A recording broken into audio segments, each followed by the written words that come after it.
In this lesson, we're going to go over what you will learn. You're probably interested in knowing what you would learn from the lessons that are included in this video. So let's talk about that. Well, there's a broad range of topics, mostly because forensics, particularly computer forensics, requires a pretty broad background in technology and understanding systems so that you know where it is that you're going to be looking for evidence as you're going through an investigation.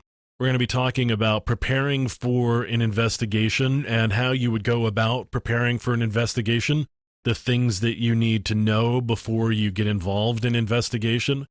We're going to be talking about ethics because ethics is really important for a forensic investigator, if not simply because if you are called to be an expert witness for the forensic examination that you have performed, those ethics are going to be really important so that you are believable as an expert witness.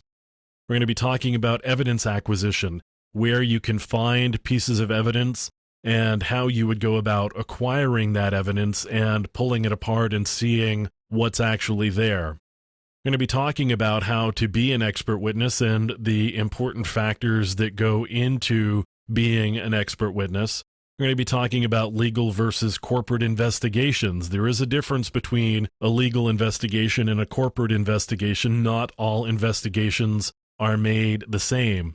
So there are differences between legal and corporate investigations, and we'll be talking about those.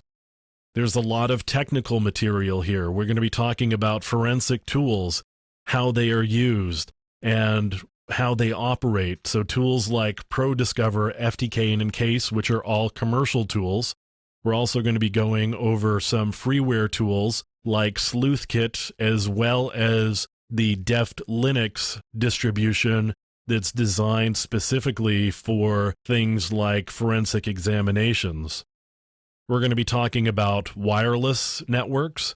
We're going to be talking about malware and network evidence. We're also going to be going into some of the internals of Unix operating systems, Windows, Linux, Mac OS, some of the details about the operating systems and how they function, and specifically how they function so that you can understand where it is you're going to be looking for evidence and why you're going to be looking there, and the type of evidence you may expect to find in those locations.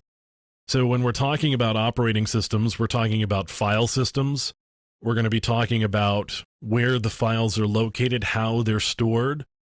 We're going to be talking about virtual memory, program operation, specifically when we get to malware analysis. We're going to be talking about how programs operate.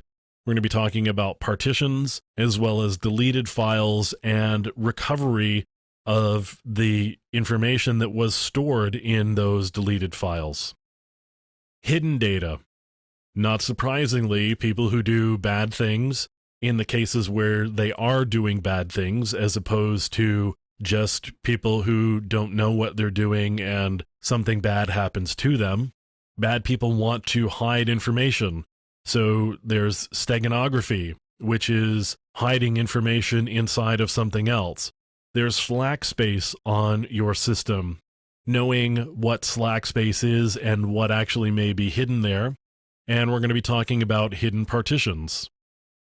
So in conclusion, there's a good amount of technical material in this set of lessons. We've got operating system specifics like file systems and virtual memory.